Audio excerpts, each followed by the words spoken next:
Greetings, friends. You are on the Military Reports channel. And today we will discuss with you the situation in Ukraine on the 24th of August, 2025 year. A lot of things have happened today, so let's get started. Here it became the 24th of August, the Independence Day of Ukraine. And as we discussed with you in principle in the previous days, we expected some kind of escalation on this date. We expected that on the 24th of August, both the Russian side and the Ukrainian country would try to prove something to someone there, demonstrate strength, possibly achieve some significant results and successes on the ground or in some other field. And if we talk about the Russian side, at the time of preparation of this video, so far no strikes, no special operations or breakthroughs have been recorded. In other words, everything is going normally. If we talk about the Ukrainian side, drone strikes deep into the territory of the Russian Federation have been recorded since the very morning, and there are already some results. Let's start with the fact that yesterday, at about 2 o'clock in the afternoon Moscow time, the Ministry of Defense of the Russian Federation began to publish reports on the work of the air defense.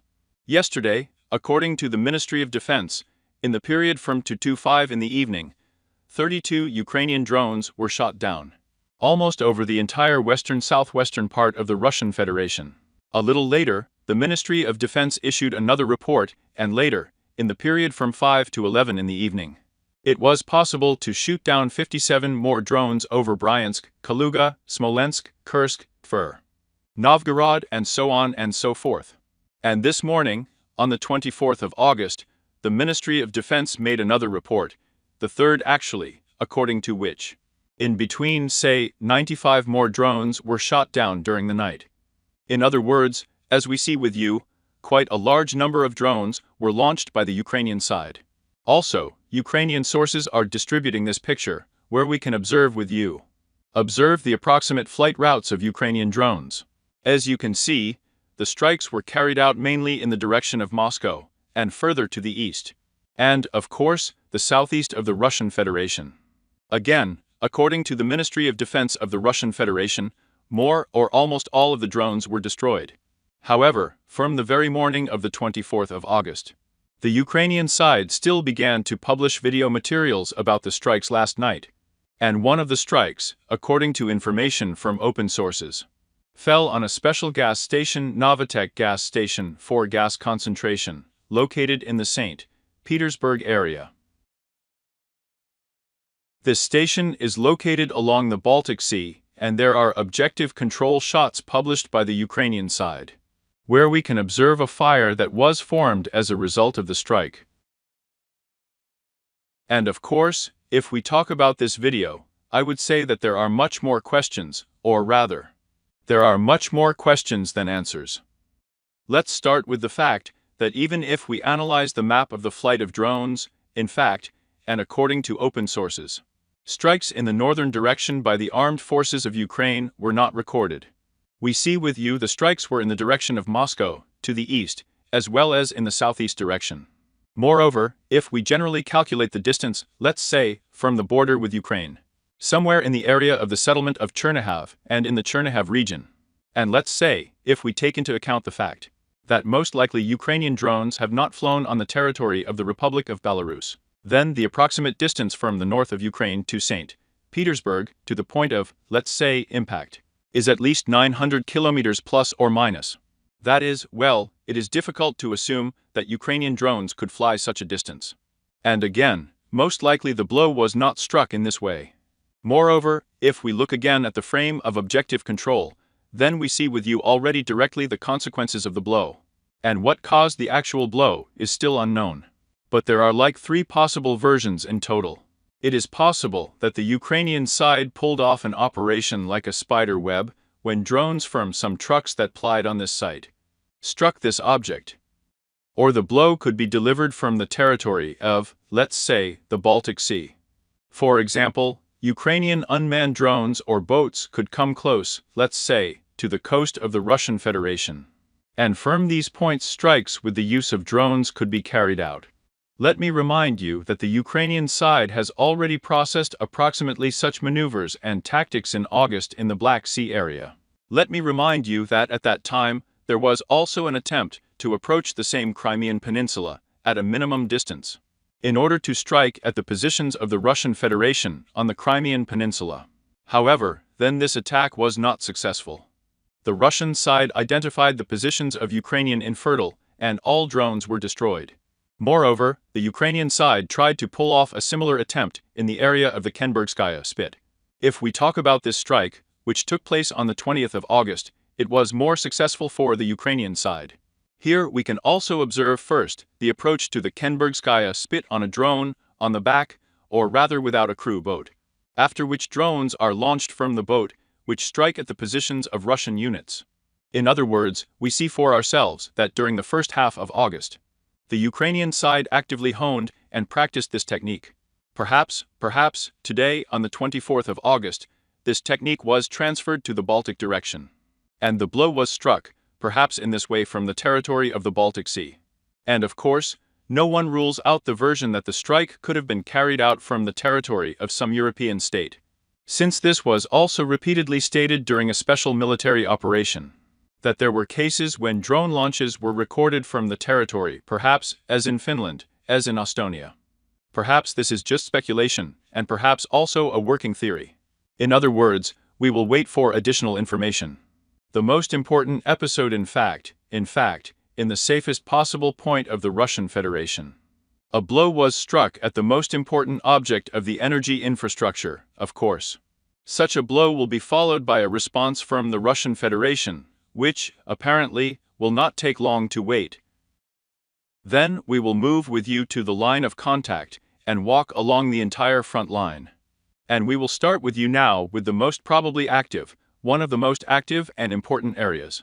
This is the Zaporozhye section of the front, where, according to the agreements between President Putin and President Trump, in the event of the beginning of the negotiation process or the establishment of peace, the front line will be frozen along the actual line.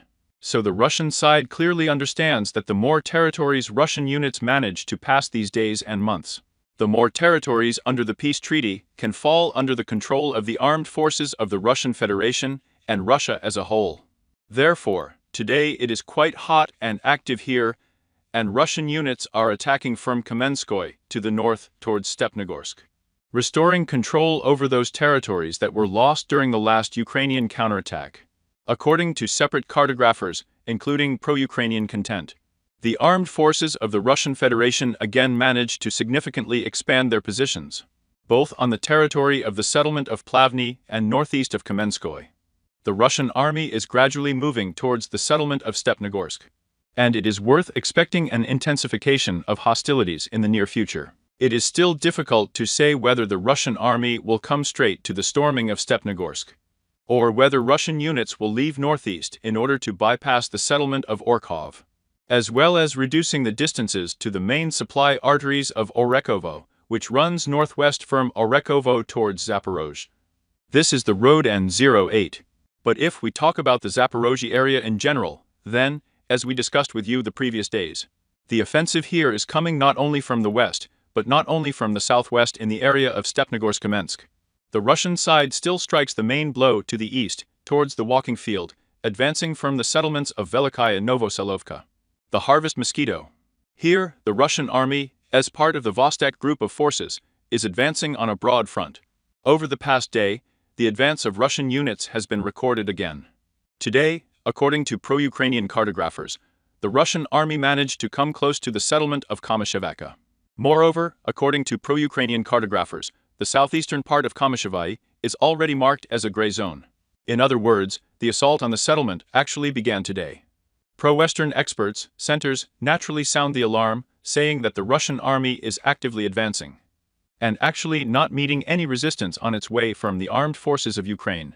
And in general, the Zaporozhye offensive in the direction of Guliapol and Pokrovsky resembles in some way the offensive again of the same group of troops Vostok, which took place about a year ago, maybe a little earlier, in the area of the settlements of Ugledar, Konstantinovka, Novomikhailivka. Let me remind you that since the very beginning of the special military operation, the Russian army has repeatedly tried to storm Ugledar from the south. In principle, we could observe this with you now, when there were attempts to attack Guliapol also from the south. But in both the first and the second case, attacks from the south have not brought any result to the Russian army since 2022 year. Then the Vostok group of troops changed its tactics and began to move again towards Ugledar, this time from the east. Moving from the steppe, Olenevka, first towards Novomikhailovka, and after Novomikhailovka towards the T-0524 road. And at the very moment when the Russian army a year ago, or a little more, a little less, managed to cross the road of the highway T-0524 between Ugledar and Konstantinovka. In general, the entire direction, the entire defense in the USU in the South Donetsk direction then collapsed, without a chance of recovery. Now a similar situation is happening, only in this case, the settlement of Gulyapol acts instead of Ugledar. The settlement of Pokrovskoye acts instead of the same Konstantinovka.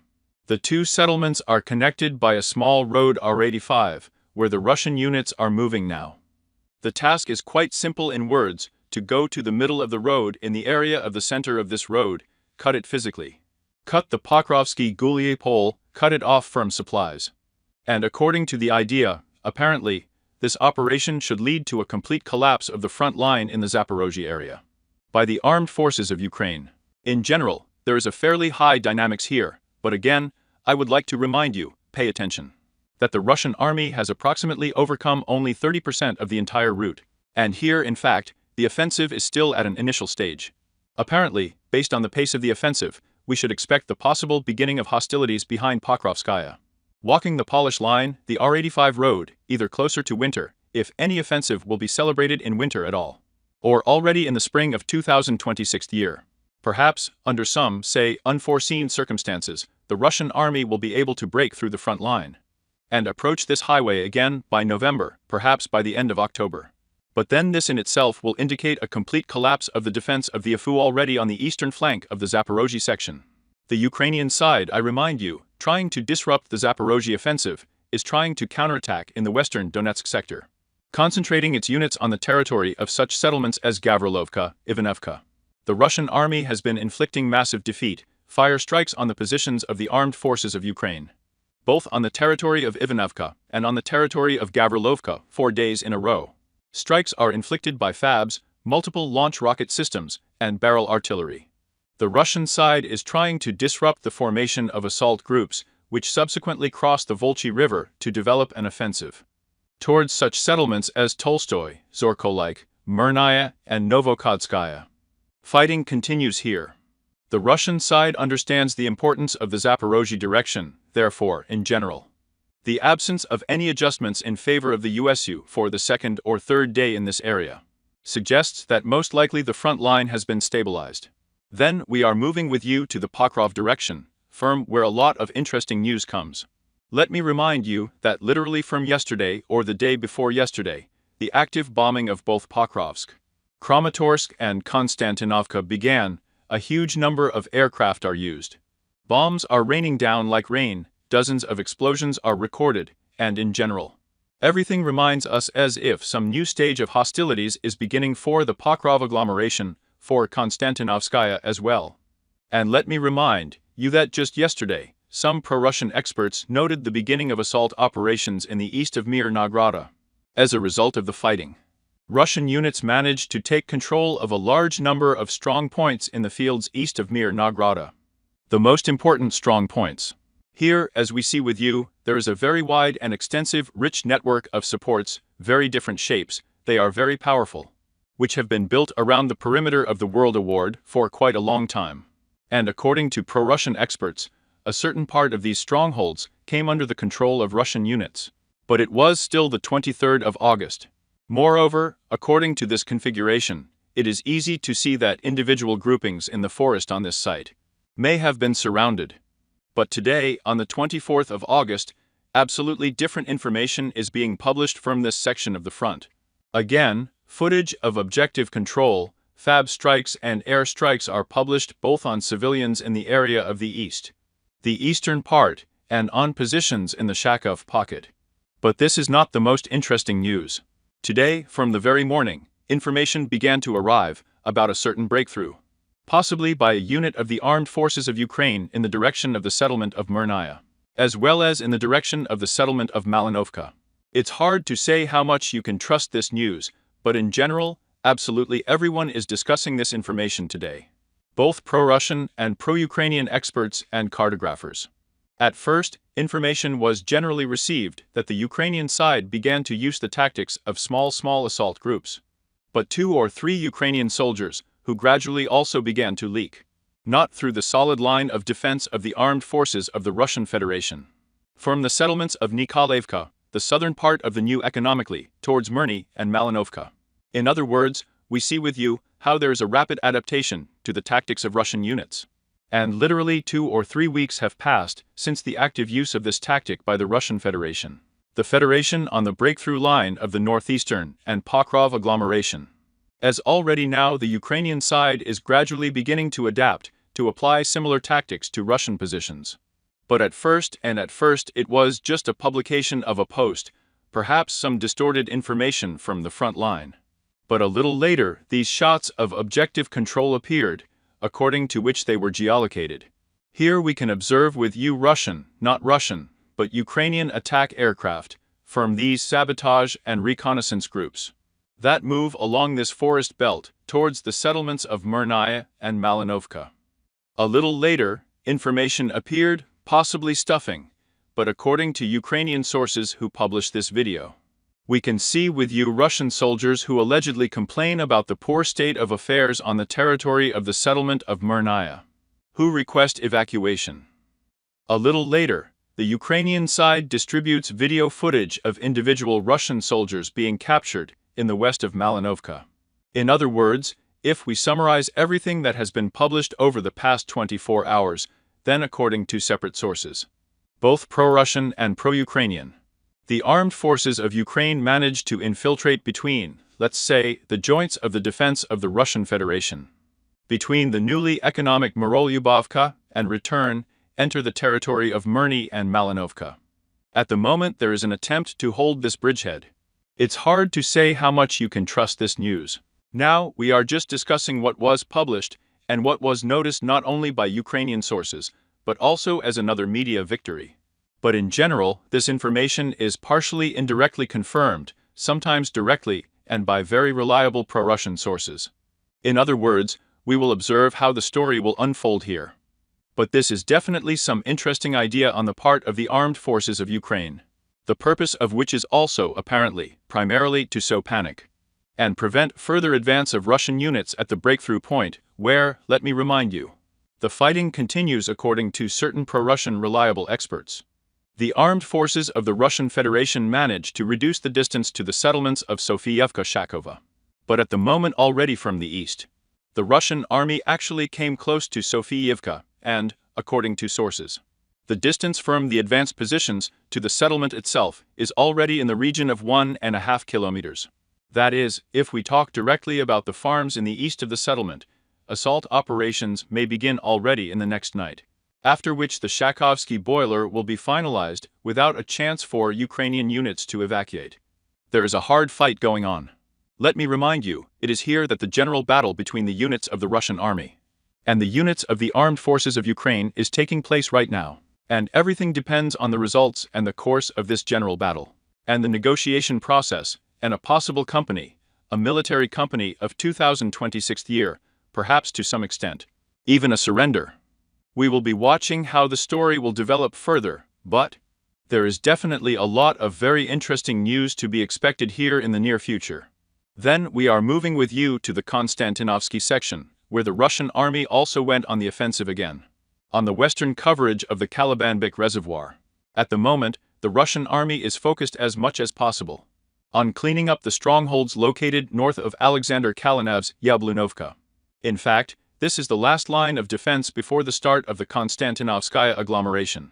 If the Russian army manages to quickly clear these strongholds, and then it will be possible to move along the M20 highway, calmly going towards Berestka, as well as the southwestern outskirts of the settlement of Konstantinovka, which can definitely be an unexpected blow.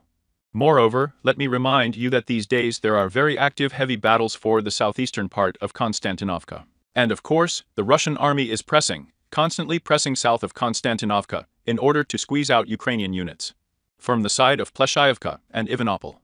Here in the near future, the situation may also begin to develop according to the most unpredictable scenario. The Russian army, as we see with you, is already storming Konstantinovka from 3 directions. And this is already the most critical situation for the AFU units. Then we will go with you to the Seversky section. Today there is information that the Ukrainian side has finally left the Serebryansk forestry. It is possible that there is still some focal resistance of a separate 2 or 3 Ukrainian soldiers who are trying to get out of the encirclement on the territory of the Serebryanchesky forest. But attacks are regularly carried out on retreating Ukrainian units using drones, TOS, sunbursts, as well as multiple launch rocket systems. In general, for the Ukrainian units, the battle for the Serebryansk forestry has already ended. And in general, it seems that the battle for the Russian side of the Zherobets River and Seversky Donetsk is also coming to an end. After finalizing this direction, regrouping and stabilizing the lines, the Russian army will certainly try to wedge itself between the settlements of Yampol, Seversk, and Dronovka. In order to reach the rear, the groups in the USU are located on the territory of the settlement of Seversk.